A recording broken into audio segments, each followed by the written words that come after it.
Oh, got it worse. Did they catch the guy? No, they're locking.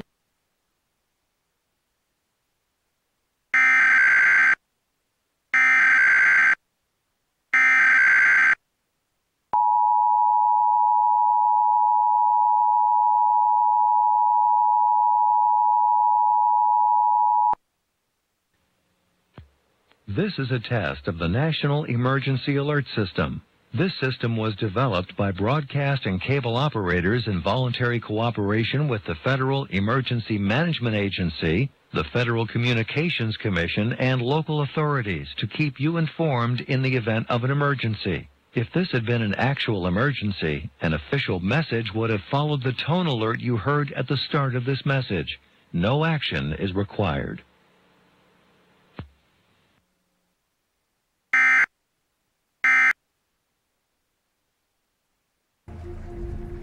I waved at the guy. He emptied his mag in our car.